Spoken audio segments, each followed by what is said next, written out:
Good morning. My name is Art Athens. I have the honor of serving as the director of the Stockdale Center for Ethical Leadership, and I'd like to welcome you to the 18th Annual McCain Conference. The Stockdale Center's mission is to empower leaders to make courageous, ethical decisions. And the McCain Conference is an important part of accomplishing that mission on an annual basis. The conference's annual theme coincides with the research work done by the Stockdale resident fellows throughout the year, and this conference aims to bring together the best intellects in the military and civilian communities to address challenges in military ethics and leadership. We'll have 2 full days of discussion, debate, and reflection on the topic of the ethics of intrastate conflict, a topic of relevance and significance for our armed forces, our nation, and our allies. I hope over these next 48 hours you will meet and interact with new colleagues and leave with a fresh perspective on this topic and ideas to implement in your sphere of influence. If there's anything my staff or I can do to make your participation in the conference more enjoyable or fruitful, please let us know. But for the official welcome to the Naval Academy, I'd like to introduce the 62nd Superintendent of the Naval Academy. Admiral Carter is a 1981 graduate of the Naval Academy and a warrior who has been on the front lines for our Navy and nation for the past 37 years. He has commanded a fighter squadron, 2 Navy ships, and a carrier strike group. Admiral Carter flew 125 combat missions in support of operations in Bosnia, Kosovo, Kuwait, Iraq, and Afghanistan, and most notably safely completed 2,016 carrier-arrested landings, a record that's still held among all active and retired U.S. naval aviators.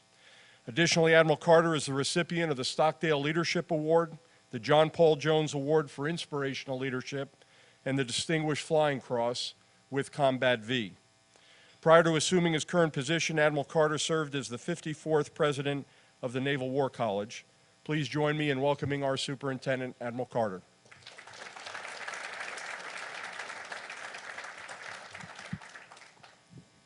Okay, I feel really old, Art, thank you. Welcome to each and every one of you, to our midshipmen, to our officers from across the services, to our international officers and friends here, to the many faculty members, not just here at the Naval Academy, Naval War College, other military institutions, as well as our civilian institutions. I'm really impressed by the lineup that has been put together by Colonel Athens, Senator Stockdale for Ethical Leadership. This is the 18th time we've had the McCain Leadership Conference, and as I've now seen 4 of these events, the lineup seems to get better and better every year. Now, from my perspective, my job is principally just to say welcome. You know, many of you have been here to the Naval Academy. Maybe for a few of you that are visiting here for the first time, we're very proud of our relatively small campus. As you know, as the 2nd oldest military service academy, we've been around for 172 years. And, you know, even our own institution, our grounds here, our Naval Academy mission is touched by this topic of intrastate warfare. The Civil War, which came shortly after the Naval Academy was founded, caused our institution to stop, pause, and to let midshipmen decide which side they wanted to fight for in our country. And in fact, it was so problematic that the Civil War came right through here to the United States Naval Academy. And we actually closed the grounds here and moved 100 midshipmen and faculty on board the USS Constitution 12 days after the Civil War started to Newport, Rhode Island, which is where the Naval Academy established itself from 1861 to 1865. So it's not a mistake that we're talking about this. And as I reflect on the topic and I look through the lineup of speakers, I think we're going to hear how relevant this topic is to discussion our own national security and global security. The statistics from 2015 and 2016 for people that have been displaced as refugees or have had to move from their home due to intrastate conflict is staggering. In 2015 alone, 24 people worldwide were displaced every 60 seconds. Every 60 seconds. When you add all that up and you look at the data and how it's reflected in 2016, 65.6 million people were displaced. That's double the population of the state of California. If you were to take the population total of Canada, Australia, and New Zealand and combine them, 65.6 million is more than those three countries combined. Today, 1 in 113 worldwide are refugees seeking either asylum or having to move from their homes due to conflict. It's causing migration change. It's causing changes in where poverty is seen in terms of food and water, and even the political situation. If you look at the conflict today in Syria, South Sudan, and Afghanistan, those three conflicts alone account for 1/2 of all those displaced from that 2016 data that I just mentioned. And it allows susceptibility for nations like Russia to disinform, affect, and even bring in military action because of displacements. So these are security issues that all of us, whether we ride the seas, work on the land, work in the air, work in space or cyberspace, that we should absolutely understand. So this topic is relevant, and it's relevant for us to be able to talking about here at the U.S. Naval Academy. So I want to say thank you for all coming to participate. Welcome to the United States Naval Academy. I promise it will get a little bit better weather-wise as the days go on. Enjoy the beginnings of spring here, and welcome. Thank you all very, very much. That's great. I always learn something historical when I get to listen to Admiral Carter. So great introduction, sir. Thank you. To begin our discussion, debate, and reflection on our topic, I would like to introduce our first keynote speaker, Dr. Stephen Krasner. Professor Krasner is the Graham H. Stewart Professor of International Relations at Stanford University and a senior fellow at the Freeman Spogli Institute and the Hoover Institution, as well as a Mercator Fellow at the Free University of Berlin.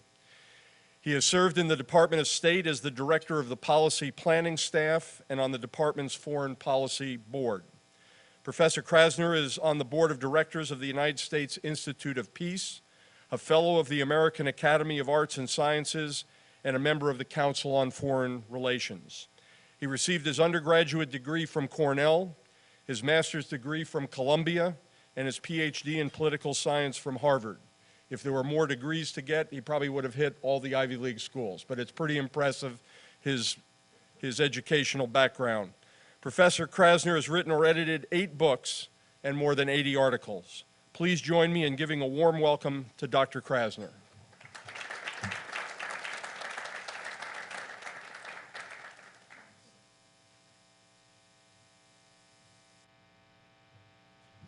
Okay, it's more than an honor to be here, Colonel Athens. Thank you very much for inviting me. I recently completed a project which involved 2 edited volumes of Daedalus, which is a journal of the American Academy of Arts and Sciences, with Carl Eichenberry. And I had the honor of knowing Admiral Stockdale during the time he was at Stanford. So really, thank you very much for asking me here. Let's see, this is actually working. All right, I think the first thing to recognize is that, and it's kind of one message that I want to offer you today, which is that places falling apart has been with us for a while, and it will continue to be with us, and that's not going to change. And at least a beginning point is to recognize that if you think about the sovereign state system, which is maybe 300 or 400 years old, it isn't the only way in which political life has been organized. I mean, political life has been organized in terms of sovereign states only for a relatively short period of time. People were organized in tribal groups where political authority was exercised over people, not over spaces. People were organized as empires where political authority was organized around spaces, but political authority varied across those spaces and where borders were not clear. So the weird thing is, I mean, sovereignty develops where? It develops in Europe, basically in the 14th, 15th, 16th, and 17th centuries. It's then adopted at a global level, including in places where you know, if they'd been kind of left on their own, you never would have had sovereign state systems at all. It's also the case, so all those straight lines on the map in Africa, you know, that was not because there were mountain ranges or rivers there, or because ethnic groups divided along straight lines. It was because it was convenient for colonial powers to draw straight lines. Sometimes they didn't even know where the lines exactly were going. It's also the case that if you look at developing states in the contemporary world, almost most of the states in Africa, some in Latin America, some in Asia, they've adopted the agenda which developed in the industrialized world only over time. So in the industrialized world, if you think about state responsibilities, they basically began with security, external and internal. And the first concern was external authority. The second concern was internal authority, internal peace and security. But even then, the first modern police force was only developed in Britain in the early part of the 19th century. I mean, now states are responsible for a long, long list of things. I mean, social security, promoting industry, infrastructure. Almost all states now have a National Science Foundation, or the equivalent thereof, including states that have no scientists at all. So you have a situation in which you had a form of political order which developed in Europe kind of endogenously within Europe, which has been adopted around the world, and you have a situation in which responsibilities that these states have taken on board. I mean, I was once in Khartoum. It has all the same ministries that you would have in Washington. They're not quite as big. And the lettering outside is in English and Arabic, but they're pretty much the same. You know, there's a Ministry of Education, even though there might not be any education system in the Sudan. So you have a situation in which you have a form of political order which was developed in Europe and then adopted in other parts of the world. And also in adopting the sovereign state system, which leaders love, I mean, both in weak states and in strong states. These countries took on board a set of responsibilities which they absolutely didn't have the capacity, either the fiscal capacity or the human capacity to actually address. All right, that I think is relatively uncontroversial. The rest of this may be a little more controversial, and I think is a little harder for Americans to actually deal with. So if we think about international politics, I mean, there's a conventional international relations, state-to-state relations, and we have, in the academic world, I mean, a bunch of theories that address that issue. You know, realism, liberalism, constructivism. There are a set of arguments about foreign policy that require people to know a lot about individual countries, but we have some idea of how the foreign policy of the United States or Britain or Japan is actually formulated. I think we have much less notion of that sort of bluish arrow, the state-building arrow, in which you have more powerful states attempting to influence authority structures in weaker states. But if you look at most of what the United States has done, not all, but most of what it's done since the end of the Second World War, they've been state-building exercises, in some of which we've been very successful, like South Korea, in most of which we've actually failed, like South Vietnam, where we failed miserably. All right, so the big question then is, you know, how do we explain where, if we're looking at these state-building efforts, are they likely to be successful? If you look at what the United States attempted to do, at least initially in Iraq and Afghanistan, you know, I was in the Bush administration. It was quite clear to me that central figures in the administration thought that democratization really made sense, mattered, and could be accomplished. And if you look at the 2002 National Security Strategy, it's a very intellectually coherent and rational and logical document. I mean, it does say that, you know, to deal with transnational terrorism, which is a fundamental threat to the United States, we have to deal with root causes. The root causes of transnational terrorism are related to repressive regimes in some parts of the Islamic world, and what we have to do is promote democracy. I mean, it makes sense. I think it wasn't empirically accurate, but I think it's a logical argument. It actually did make sense. All right, I think the first thing to recognize, if you're thinking about political development writ large, is that there's no linear development. So I'm going to ask you, no test, put these in chronological order. All right, so here's what the actual chronological order is. And what I think you can say with some confidence is if you take 1 or 5, which are from ancient Egypt, more than 3,000 years ago or 4,000 years ago, if you think about developments in Europe, you didn't have anything equivalent to this level of craftsmanship, aesthetic, ability until Europe in the Renaissance. So basically, I mean, if you look at the collapse of the Roman Empire for 1,000 or 1,200 years, things go to crap. They didn't get better.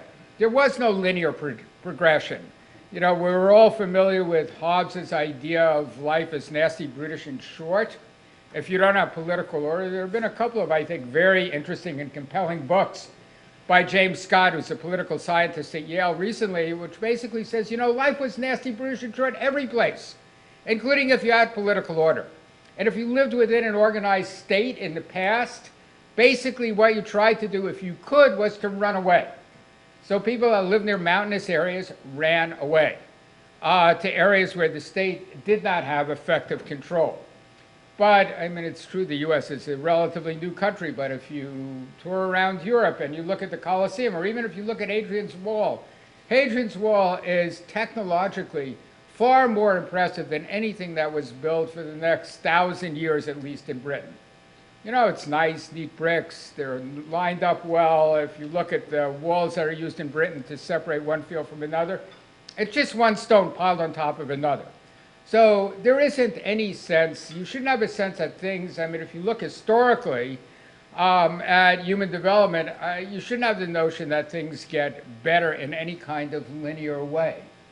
And the OECD world is therefore, I mean, this world of relatively democratic states that's relatively wealthy for us to be able to sit in this very nice room at the Naval Academy today. This has been the exception in human history. Humans have been around for 100,000 years or so. You know, for most of those, for part of that time, they were wandering around Africa. They left Africa maybe 70,000 years ago.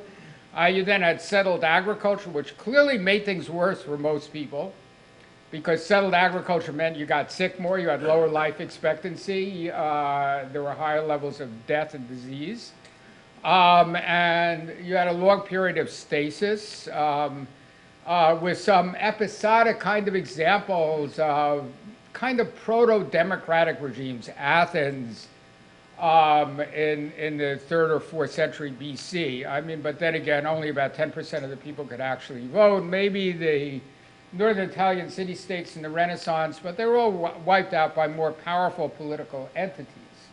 For the most part, human beings have lived in political regimes which are exclusive, closed access, rent-seeking, corrupt, and where political leaders are not going to allow themselves to be displaced by free and fair elections.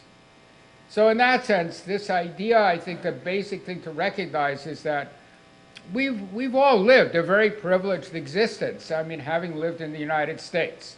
And there are a few other countries in the OECD world where that privileged existence has also been the case. I mean, all in Western Europe or in East Asia. The OECD countries, there are now a little more than 30, with the exception of Mexico and Turkey, are clearly wealthy and democratic. But there are 190 or 200 political entities in the world today, and most of them are not democratic, and they're not wealthy. Or they're wealthy because they have oil exports, and they're certainly not democratic. So that we live in a very, and this is something I think it's very available to Americans, this notion that everyone can be like us. Well, the thing to recognize is that, no, not everyone has been like us. And in fact, getting like us has been a rare and privileged thing in human history.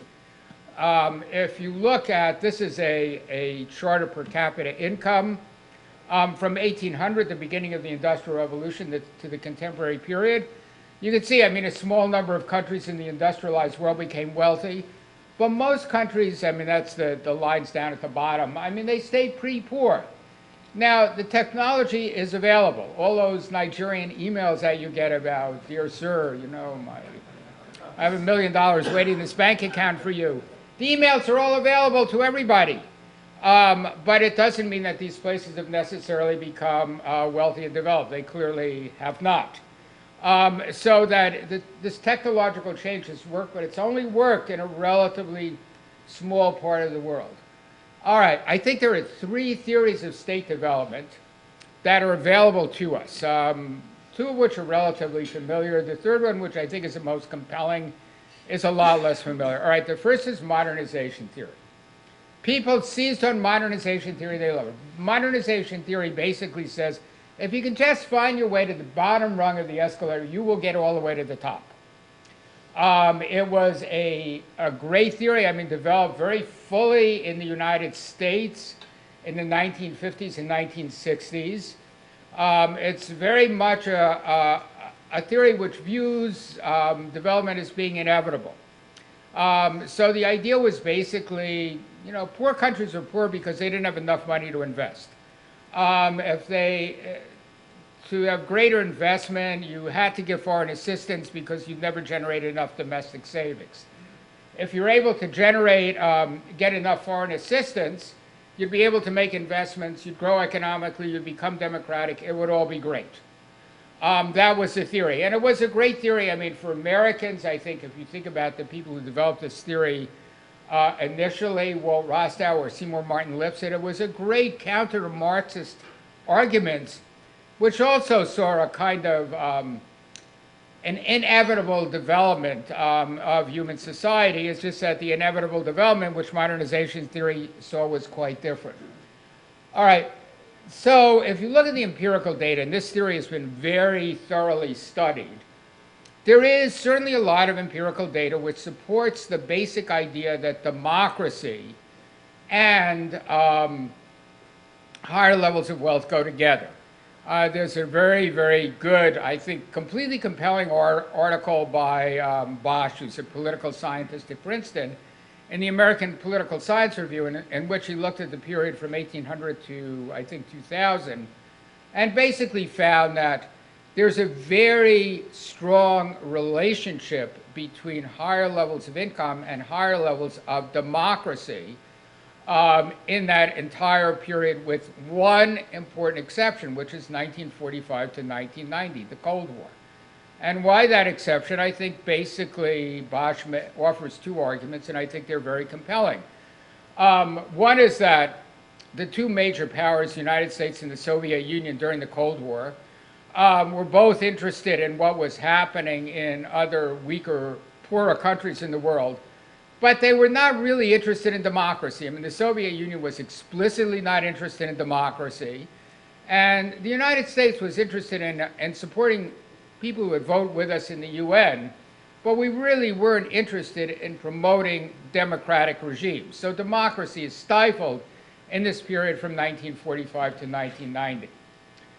But there is this general correlation, but as we know, correlation is not causation. So there is a big body of empirical evidence which does support modernization theory, and countries that are relatively wealthy that become democratic don't revert again to autocratic regimes.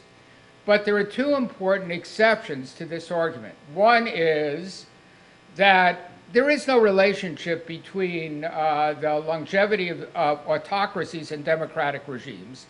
And the second is the point at which you transition from democracy to autocracy is not predicted by your per capita income. If you believe in modernization theory, you would assume that China will evolve into a democratic regime. And I think if you look at American policy, really since Kissinger, Nixon on, you know, you have to ask, what the heck were we doing? You know, why were we facilitating the rise of China? What sense did that actually make? Well, it makes a lot of sense if you think China's going to evolve into a democratic regime, and they'll be just like us. They'll be rich, they'll be powerful, but they'll have the same values that the United States has. If you think that China is going to remain an autocracy, which is not what modernization theory would predict, you would be much more likely to say that really promoting the rise of China wasn't such a great idea. Admitting China to the WTO wasn't the smartest idea that we've ever had. So I do think that behind kind of American confidence in promoting Chinese economic development was, it's not what American leaders would have said, but would have been some form of modernization theory. People would have said that China's going to become wealthy, we'll help it to become wealthy. As it becomes wealthy, it will become more democratic. As it becomes democratic, they'll adopt values. The values will be just like ours. They'll support the system that the United States created in the late 1940s, and everything will be great. If, on the other hand, you think China's going to remain autocratic and have very different values from the United States, the kind of judgments you made might have been quite different. All right, second argument is, so modernization theory is one argument. Very well developed. I think it's absolutely by far the dominant argument that Americans have in the back of their minds when they think about development and democracy. The basic idea is you'll get rich. Anyone can get rich. As you get rich, you'll get a larger middle class. As you have a larger middle class, you provide a social basis for democracy. It's a very straightforward argument. Second argument are a set of arguments about institutional capacity. These are arguments that say you can go up the escalator, but you can also fall down the escalator. The argument, I think the kind of ore source of this argument is Hobbes's Leviathan, which makes the argument that if you don't have security and political order, life will be nasty, brutish, and short. In the modern period, I think this argument is most closely associated with Huntington, who taught at Harvard. And I have to say, this is a little bit of a personal story. I was a PhD student at Harvard in the 1960s. They had something called the Joint Seminar on Political Development. And that had all of these famous people from Harvard and MIT. And we graduate students, pleaded, begged, to sit in on these seminars at the side of the rooms, of course. And I remember when Huntington, who was a relatively young professor at Harvard, published first an article in 1965 in the journal World Politics, and then his book Political Order in Changing Societies in 1968. It was one of those moments which happens very, very rarely in academia where you said, wow, I had this set of beliefs about modernization theory. I was sitting at the feet of all these great modernization theorists. And maybe that was completely wrong. So Huntington's argument, which was extremely insightful, I have to say, for the 1960s, maybe it doesn't look so insightful now, was that social mobilization, which is what people thought would bring democracy, without political institutionalization leads to political decay. I was also a Peace Corps volunteer in northeastern Nigeria from 1963 to 65. The areas that's controlled by Boko Haram, and I taught at a provincial secondary school, which had teachers from the US, from Pakistan, because the northern Nigerians wouldn't hire Christians from the south, from Nigeria, and from Britain. And I will say with absolute certainty that if you had said to my colleagues that 60 years on or 50 years on, that the area in which we are teaching now will be overrun by some radical Islamic group which is kidnapping hundreds of schoolgirls, people would have said, you are crazy, you're absolutely crazy. So everybody expected, if you look at, I think my colleagues, not just the Americans but others as well, thought, well, we're going to get rid of colonialism. Colonialism's what's been holding these places back.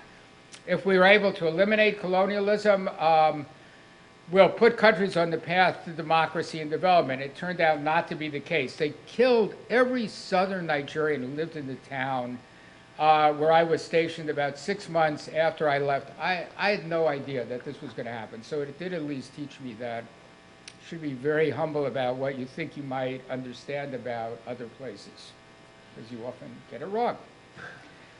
So I think Huntington's insight about institutional capacity, which he has first in the 1960s, my colleague Frank Fukuyama, I think, is a contemporary progenitor of this position, was very unusual and was a radically different position from what most of his colleagues were taking in the 1960s. If you look at Huntington's book, Huntington argues that the prime example of institutional capacity is the Communist Party of the Soviet Union. That didn't turn out to be exactly correct.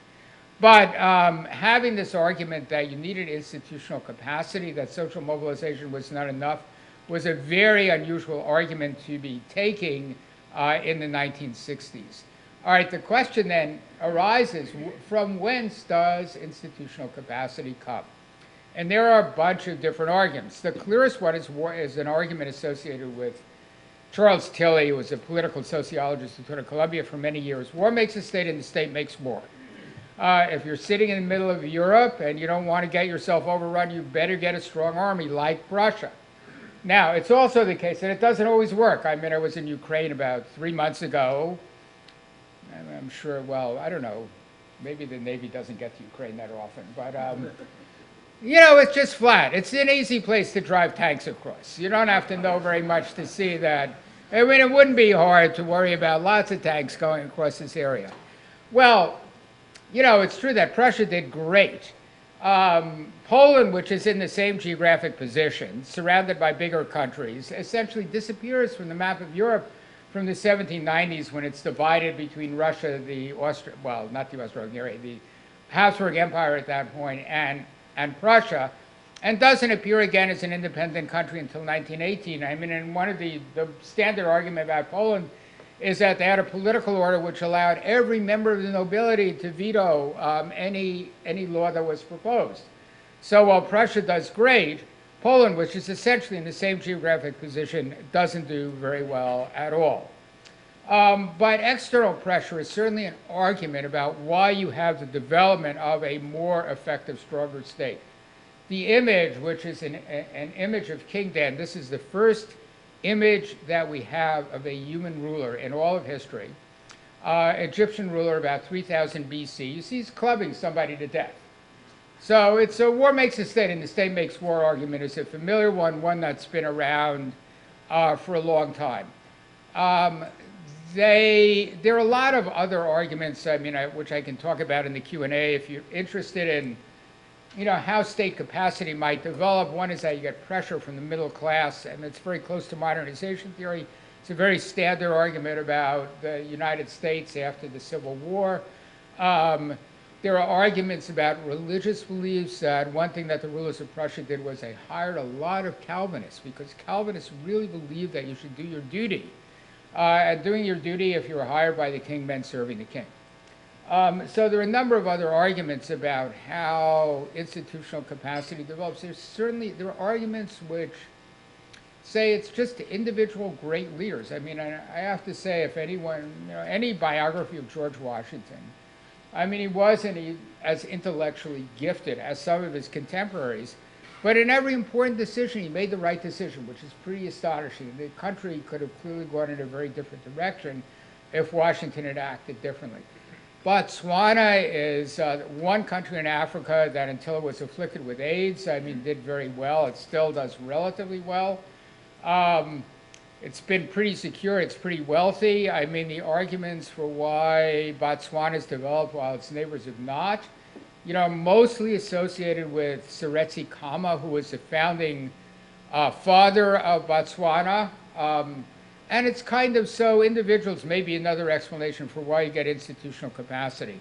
But this argument about institutional capacity is another argument about development, separate from modernization theory. You know, modernization theory says you get economic growth, you get a larger middle class, you get democracy. Institutional capacity theory says that, you know, if you don't have institutional capacity, if you don't have security, you're going to get political deterioration. Life will be nasty, brutish, and short. You'll get a replay of the kind of conflicts that you had in Europe during the wars between Protestants and Catholics. Okay, so that's the second argument. The third argument is this argument about rational choice institutionalism or elite bargaining. Well, I think a very distinct argument. And it's an argument that says that really the decisions about political authority are driven by political elites. Political elites are strategic and self-interested. they're primarily interested in staying in power, which makes it kind of a mystery why they should ever do anything that would make them lose power. They make rational calculations about what other members of the strategic elite are likely to do. And that if you end up with a place, so you should see just from that basic set of assumptions, that ending up with a democratic regime is a pretty unusual, pretty strange thing. If you have an autocratic regime, I mean, where I live now in Silicon Valley, you would never let a Silicon Valley develop. I mean, there are lots of people with lots and lots of money, and that money influences politics. So if you're a political leader and you want to make sure that you're going to stay in power, you would not let authority develop or economic wealth develop in a way that could threaten your rule. So the argument here is that there is an element of path dependence to getting to wealthy democracies. Path dependence is really a kind of a fancy way of saying luck compared, luck and then locking. So I don't know how many of you saw Dunkirk. You guys must have seen Dunkirk. It's a Navy movie. Okay. Let's say that, the seas have been really rough. And the channel had been really rough during the period when the British were trying to evacuate their forces from the continent. And they hadn't gotten any of them out. One thing that the movie makes clear, and I actually hadn't realized this, but I went back and did some reading, is that the British would have then sued for peace. That's completely clear. There would have been no North Africa campaign. So Roosevelt wanted to get the Americans into the war, but he didn't want to get them into just the Pacific War. The Japanese would have attacked Pearl Harbor anyway. But there wouldn't have been a North Africa campaign option available to Roosevelt. Now, maybe we would have won in the end because we developed nuclear weapons. Maybe we would have won, but the trajectory of human history would have been very different. Another weather story. The Spanish Armada shows up off the coast of England in 1588. The Armada was charged with escorting the Duke of Parma's troops from the Low Countries, which were then controlled by the Habsburgs, who also controlled Spain, to Britain, which they were going to invade. Britain is completely divided between Catholics and Protestants. We have all these heroic images of Elizabeth I. Well, she had a very small army, a poor country that was ridden with tremendous internal divisions.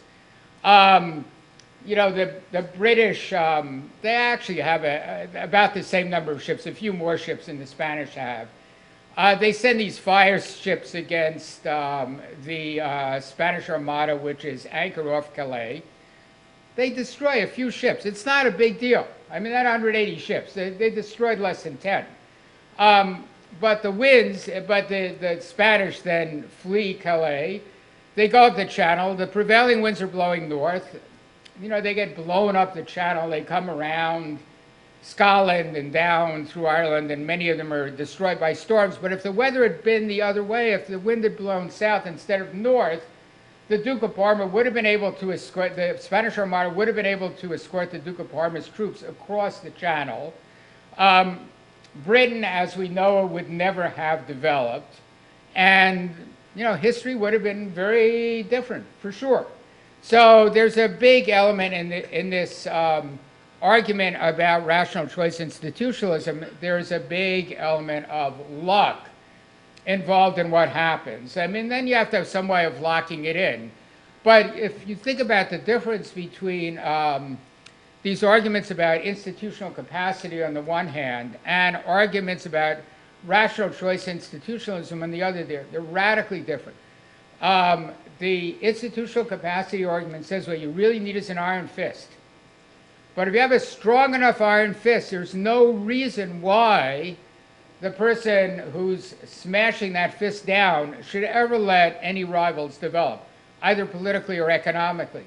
What institutional capacity says is, no, you have to have some mechanism where the political elites can tie their own hands, where their freedom of action will be limited.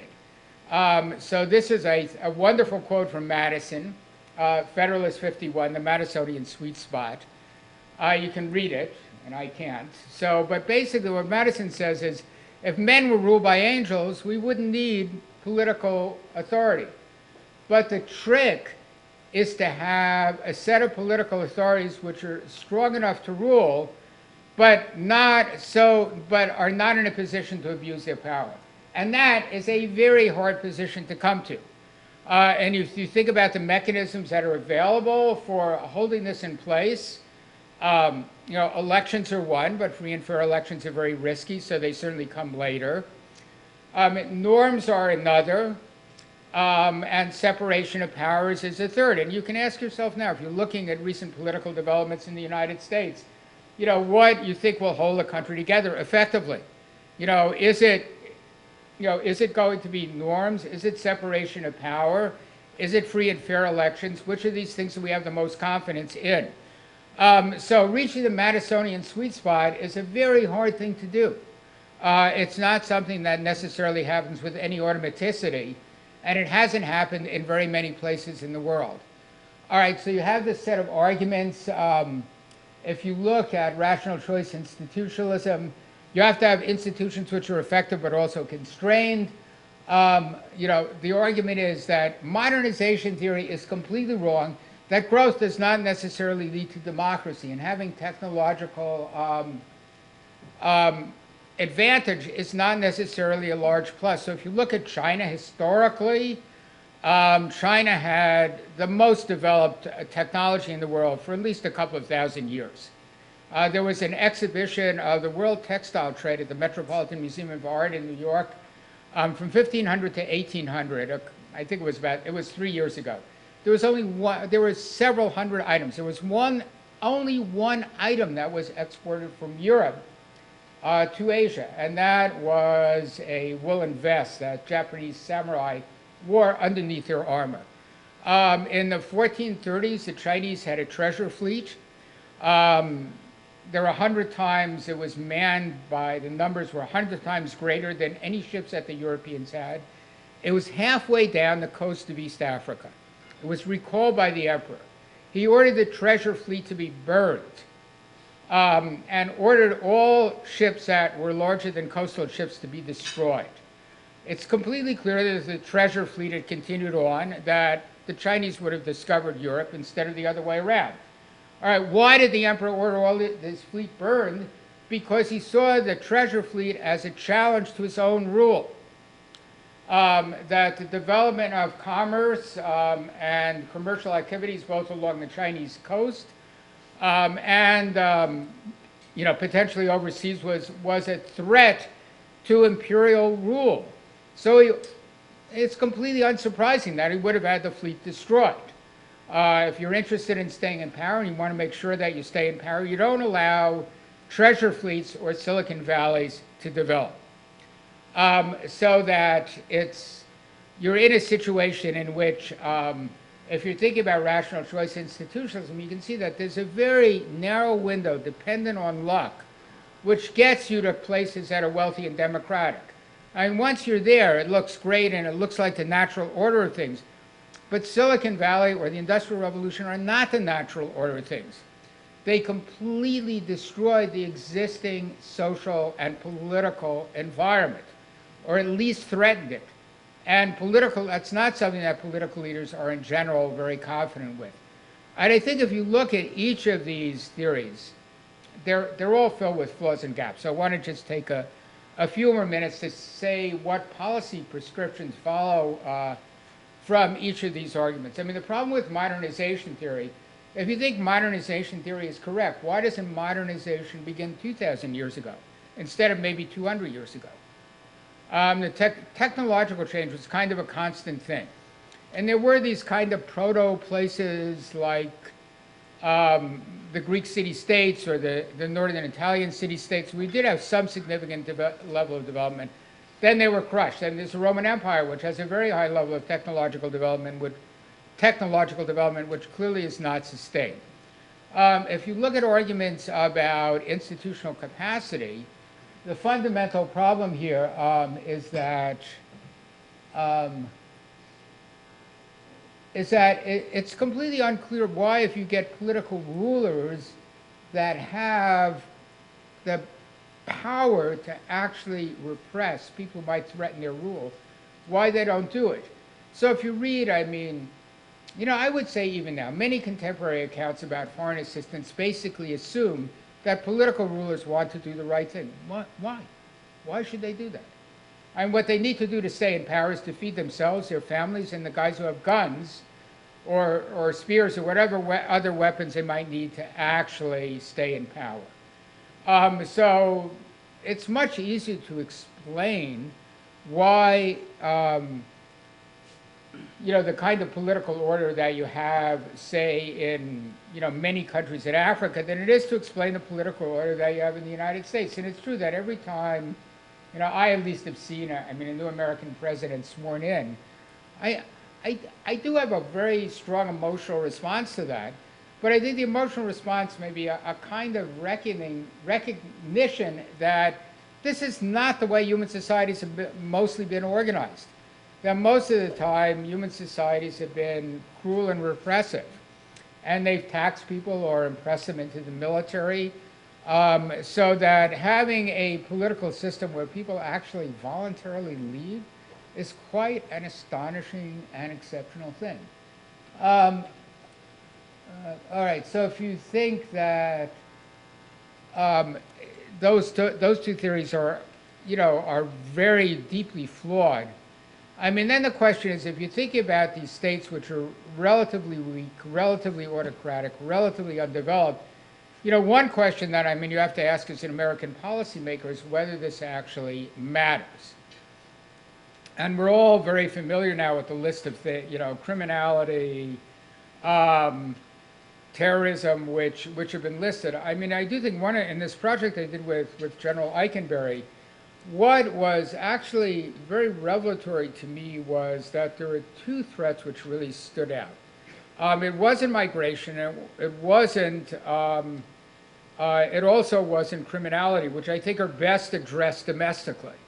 So we know that it's difficult to address these issues at an international level, but there are two of them that could really be highly problematic. So one is pandemic diseases, which, it's completely clear that, if you're thinking about the creation of these diseases, it's becoming easier and easier to do. There's a very good book by Gabriella Bloom, who's a professor at Harvard Law School, and Benjamin Wittes, who runs a blog, lawfare blog in Washington. And they motivate each of their chapters with a story. And one of the stories is, you have a disgruntled MA student. He infects himself with smallpox. He goes to O'Hare Airport. It takes a couple of weeks for smallpox to actually manifest itself. He hangs around the airport for a couple of weeks. He starts a global pandemic disease,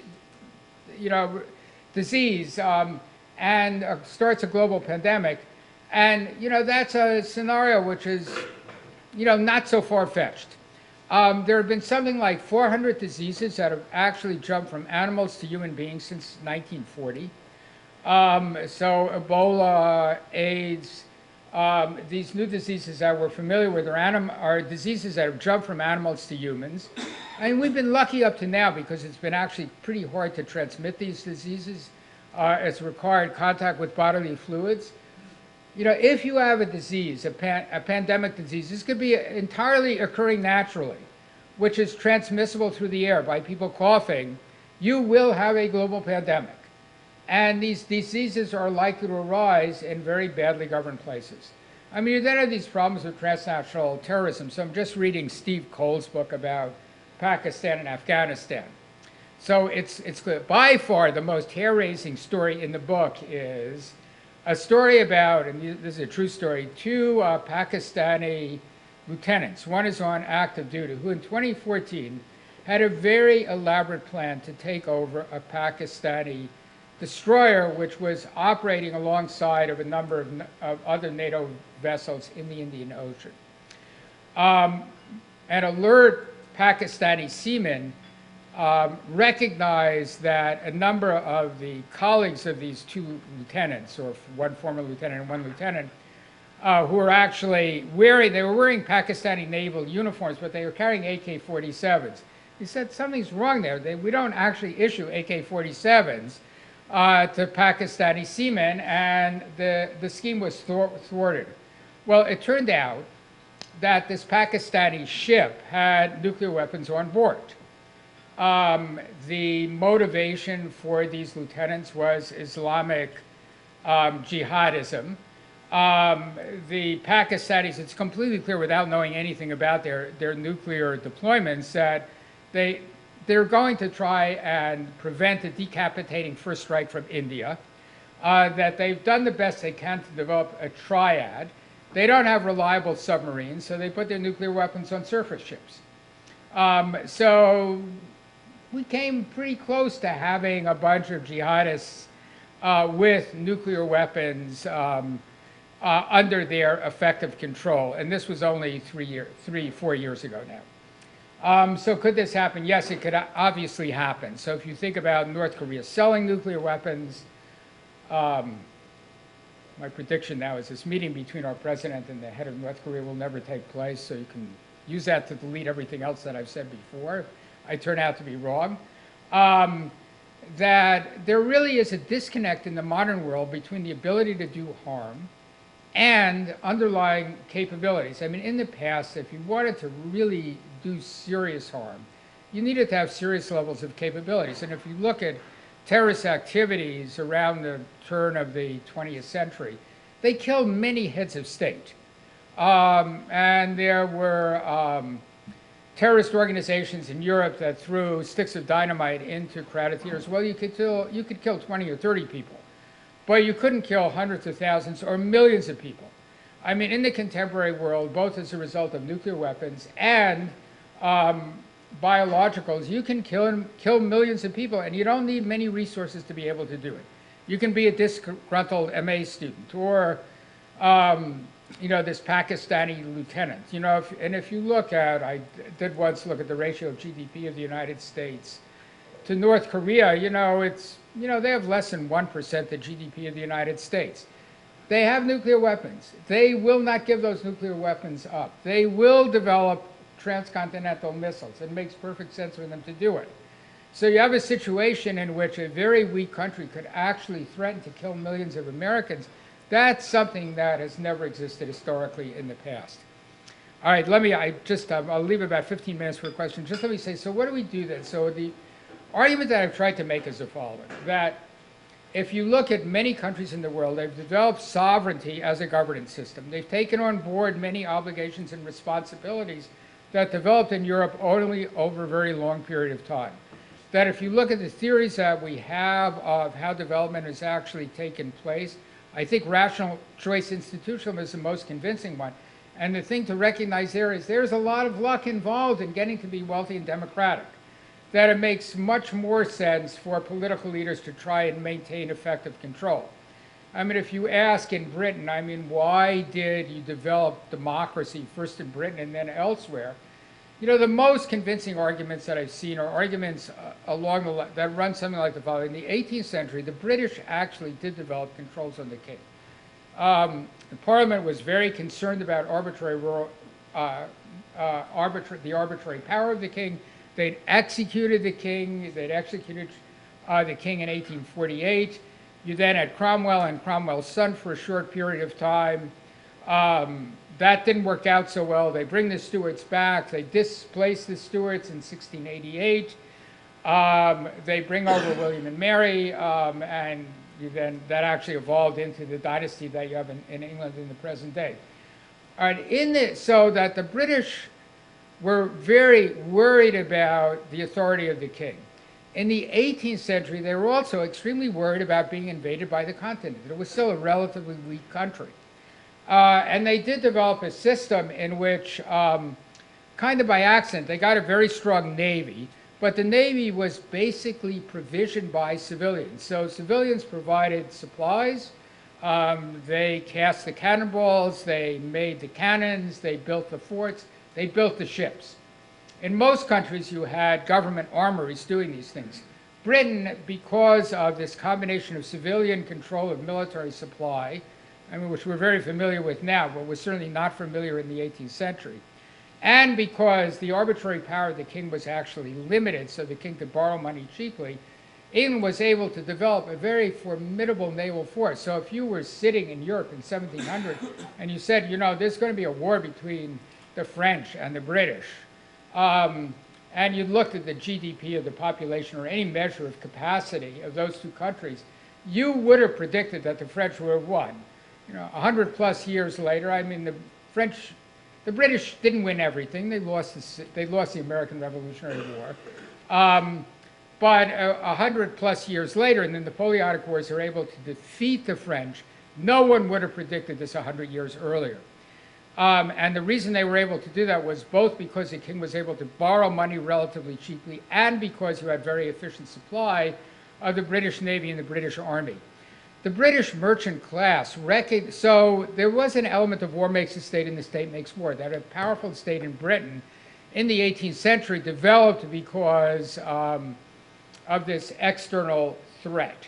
The British merchant class, this is the most convincing argument that I've seen, recognizes that the constraints that have been imposed on arbitrary power in the military sphere in the 18th century could also be applied in the civilian sphere. So the merchant said, look, we're paying, this noble has a license to issue, certain permits. We're paying £100 to get these permits. The guy is not spending, he's spending 20 shillings worth of time on doing it. We don't want to be paying £100 anymore. So the merchants took the lessons that they had learned in the military sphere and applied it to the civilian sphere in the 19th century, which is how you get these constraints on arbitrary government power in Britain in the 19th century. So the fact that you have if you want to have a robust economy, you want to have technological dynamism, you want to have things, creative destruction in Schumpeter's terms, you have to have a limited state. How you get a limited state is really something that's been very unusual and very mysterious. So I think if we're looking at political development writ large, rational choice institutionalism gives a more convincing explanation than modernization theory or institutional capacity theories, which I think are both fatally flawed. The question then is, if you ask, if you think this rational choice institutionalism theory is correct, where you need luck and then lock-in, is this likely to happen in other places? Well, the answer would be maybe, but we don't really know how it will happen. So the question is, if we're thinking about policies that we might follow in the developing world, what ought we to be doing now? Well, I don't think we should be promoting democracy. Free and fair elections and elimination of corruption are a fool's errand. They will never happen, and they will never happen because political rulers in these countries don't want them to happen. So the critical thing is, so here's where you have to, at the beginning, find national political elites that you can ally with. So this is the one image there is a very famous picture of MacArthur with Hirohito. All right, Hirohito, we could have tried him as a war criminal. I mean, MacArthur made a lot of mistakes, but this was not one of them. So he brings Hirohito on board. Hirohito was no Democrat. He did not believe in democracy, so if you looked at what the Japanese political elite was confronting at the end of the Second World War, the choice was between going with what the Americans wanted and the possibility of a communist revolution. Well, they thought a communist revolution was worse, so they went along with what the Americans wanted. The other picture is, so this is President Bush with Prime Minister Maliki. This is also a fairly famous picture, someone throwing a shoe. This was a press conference at President Bush. So the problem is, I mean, can you actually find domestic political elites that you can ally with effectively? If you're going to do that in polities which are basically rent-seeking and poor, the political elites are not going to allow free and fair elections. They're not going to eliminate corruption. McMaster, it's true. I mean, I thought when McMaster was appointed before he became National Security Advisor, he was appointed to head anti-corruption activities in Kabul.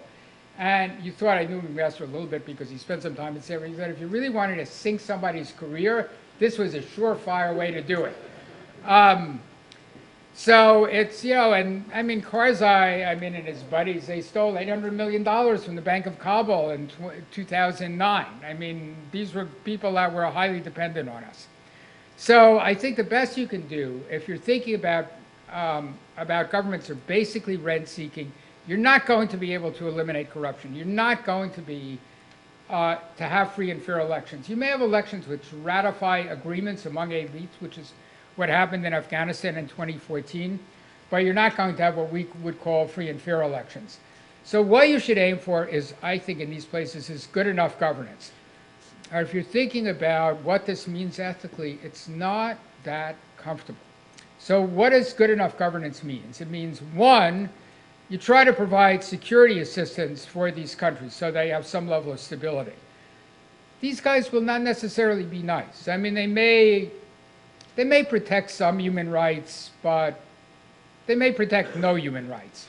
And that's not an easy thing for Americans to swallow. I was in Afghanistan in 2011 and talked to a number of aid agencies. So women's rights was one of the top 3 things that these agencies were focusing on. And by coincidence, I was on the Foreign Affairs Policy Board at the same time, and this board met with Secretary Clinton. I mean, see, it's very clear. The people on the board were mostly people who were political supporters. That's what these boards are for. But you guys know that already. And it was completely clear that the best that you could hope for in Afghanistan, if you're thinking about women's rights, was that you would have girls get through primary school. Then they were going to be married off by their fathers anyway. Was Clinton aware of this? Yes, completely aware of this.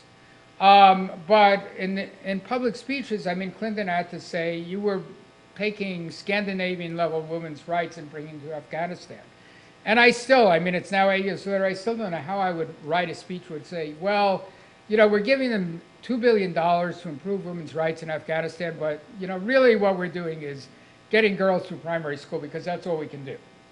That's a very hard speech to write for the American public. So saying that you're going to support security as part of good enough governance isn't necessarily going to lead to wonderful, good outcomes, especially if you recognize that you have to tolerate elections, which if they take place at all, will not be free and fair, and you have to tolerate some kind of corruption. I mean, you might be able to get rid of gross theft, but the best you're going to get is some kind of patrimonial system. So security is one thing that you can do.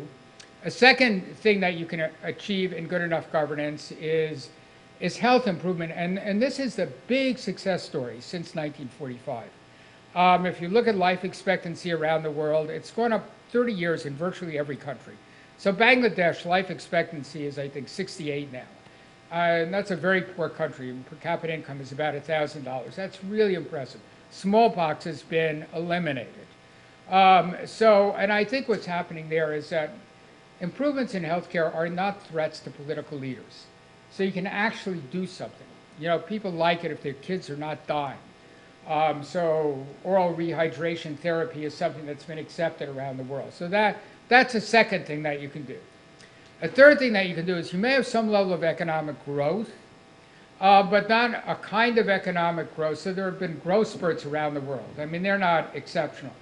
But you're not going to have economic growth which is clearly going to threaten the position of existing political leaders in rent-seeking exclusive political orders.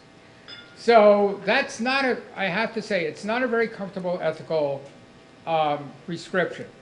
I mean, it does say that what we have to recognize is that our first duty is to see if we have domestic allies that we can actually, who have objectives which are at least complementary to our own, if not identical.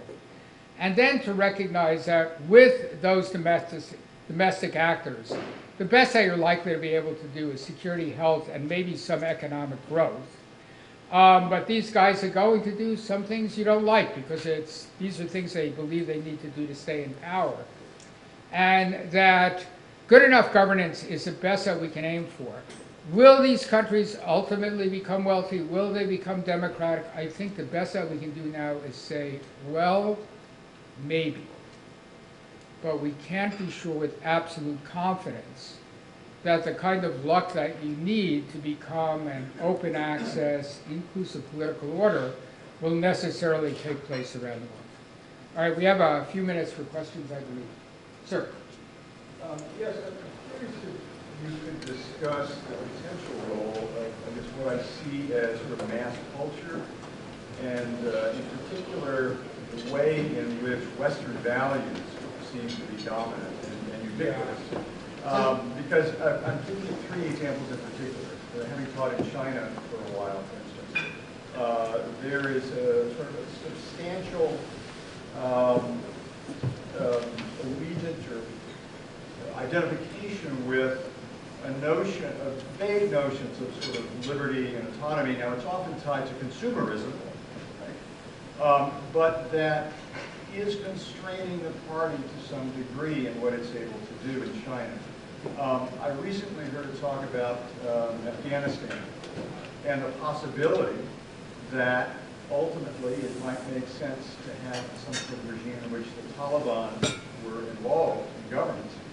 And this person, at least, who spent 3 decades there now, says that if they were to do that, they were simply not be able to impose the same kinds of restrictions that they did when they were first in power because the culture has changed. And then, of course, what's going on in Saudi Arabia now. My friends there say that what bin Salman is doing has powerful support from, again, young people and elites and so forth. Now, that's a very kind of amorphous kind of set of sentiments that clearly has to be institutionalized in some way. But to what extent do you think that that has some potential influence? Yeah, so look, first of all, I want to say this is a very powerful argument. That's the first thing. Secondly, I want to say, I don't know. So here's an alternative view. So I'm skeptical. So why? Because I think if you think about norms and values, I think people have, they have a menu. It's a pretty big menu. It's a Chinese, kind of Chinese menu. And they pick and choose from that. So I'm not saying that Western values have no influence. Wouldn't make that argument. But I think there was only one influence among a number of different potential influences that could be had. And what gets invoked, I mean, it goes along with a lot of other, if you think about Afghanistan, there are a lot of values stored around Afghanistan. So, and when I was working in the State Department, I was working with someone who had been an academic anthropologist. He had been in Afghanistan in the 1960s. There was a policeman in the middle of Kabul in a mini-skirt, a woman policewoman, we should say. Well, things have changed. So I know this is an argument, but in some way, it is an argument which is, really will be successful because we have this set of values. When I do think they speak to really needs, which we're going to be able to spread around the world. I mean, as President Bush, and I heard him speak recently, these values that we have were not just for white Methodists. They were for everybody. I admit I'm skeptical of that, but I also have to say I think that academia has been terrible in terms of, we've done very well in terms of arguments which have to do with power, and very well in terms of arguments which have to do with economic interests. And the academic literature on values, norms, thinks. So I'm giving you this answer, but I have no confidence that it's correct. You might be correct. And I really don't think there's convincing empirical evidence one way or the other at this point. But I think the argument that you're giving is, I hope it's right. I'm skeptical that it's right, but I hope it's right. Sir. Hi. So the first thing is, you said that, just good enough governance, sort of what we should be doing, suggests that we're not doing that in many areas. But isn't that precisely what we're doing in places like Iraq? So I think what happened was, so this was something I learned in government. I think it's very important to get things linked up. Yeah. So you're right. In practice, it's what we're doing because we got on the ground and we found out. People one thing that we really care. Right. But hey, military gets in the ground. Right. We're going to tolerate. You do something right. Yes, you do something totally different. Yeah, you end up doing something totally different. But I think if you really want to have an effective policy, and you want to get things lined up, you have to have a policy that is articulated and that can be implemented, including, aspects of the policy in areas where you didn't think it would necessarily apply. So I think you're absolutely correct. In fact, we're doing exactly what you say. We're doing the best that we can do.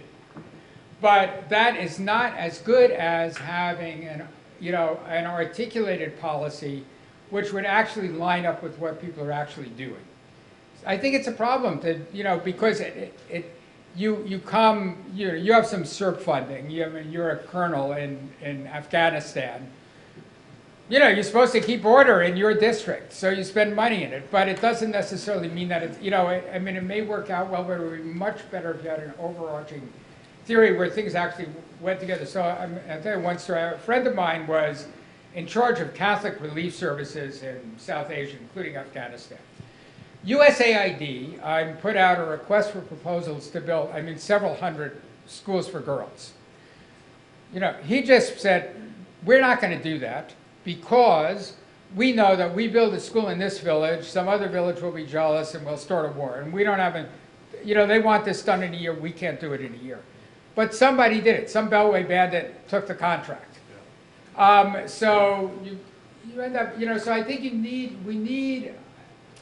need something which links together our overarching policies with what people are actually doing on the ground. And I mean, the problem is, I think, look, I guess I don't know whether I ever had a conversation with someone about CERP funding, but you know, that was a lot of money, you know, compared to USAID. You're there, you're a colonel, you're going to be there for, all right, you're assigned for a year, maybe sort of 8 months to figure out what's going on.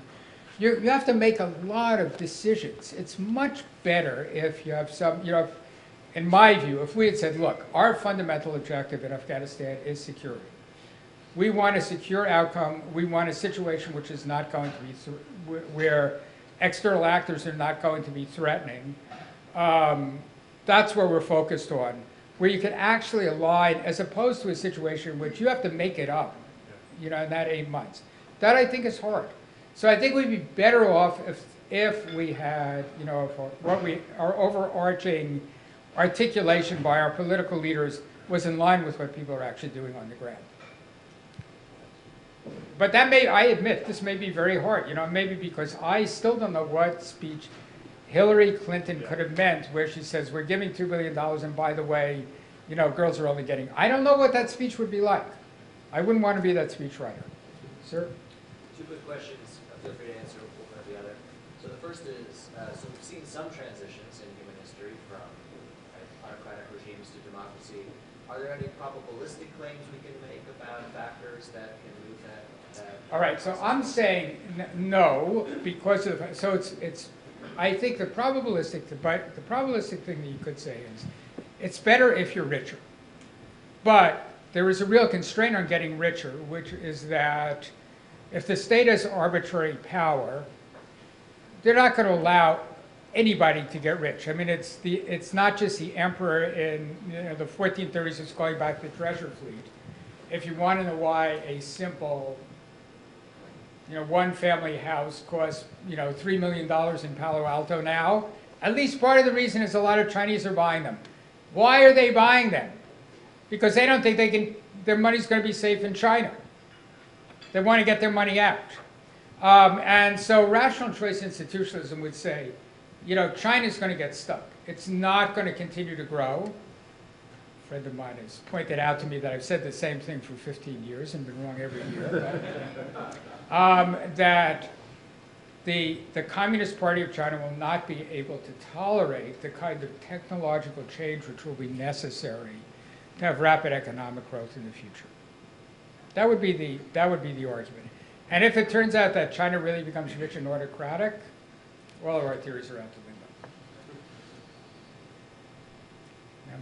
You have Russia willing to subsidize vodka to keep the leaders in power. So they're willing to have their entire country be sicker than risk of losing power. And I think you have the same thing with China in that they want to play it both ways. They want access to the market, they want access to technology, but they want to keep a lid on it. They want to have a government-controlled internet. To what degree are both those models not self-sustaining in an economy that's not based on land, but that's based on technology and information and innovation? I think neither one is self-sustaining. That's my, you know, that would be the argument, that if you want to have continued economic growth, consistent economic growth, you need to have creative destruction. If you have creative destruction, you look at I forget what the figure is, but I mean, the number of leading countries on the stock exchange in 1900 that are still there today is virtually zero. You need to have a political order that's constrained. And if the political order is unconstrained, they won't allow this technological development to take place. One more question. Yep, ma'am. So I'm very sympathetic to your argument about good enough government, but I'm wondering, your assumption is that they're going to do certain things, but with the foreign support, right? If we choose the right ally, assuming we choose the right ally, then they don't actually have to build that broad social base, through providing security or healthcare, and in fact, often they haven't. And so, but that's the one thing that your rational choice institutionalism requires. They do build that broad social base to begin with. So I wonder if you could say a little more about how then, we would get our chosen foreign allies to do the necessary things to stay in power when they don't have to. So I don't think, I think there's some bits and pieces of evidence on this. So I think, if we really want to get someone to do something they don't want to do themselves, two things have to be true. One, they have to be very dependent on us, and two, we want to not care very much. So in Liberia in 2003, they actually, 2005, I'm sorry, they set up a structure called GMAP in which we had co-signing authority, we and other aid donors, in Liberia, because the Liberian government was so corrupt at the times before Sirleaf Johnson was elected that, we basically said, we're not going to give you any more money unless we have co-signing authority. And it actually made some difference. But we only would have been able to do this because we didn't really care about Liberia. If you look at Afghanistan under Karzai, Karzai spent, 10 years going like this to us. Well, he was totally dependent on us, but the trouble is we were also dependent on him. So we weren't willing to dump him.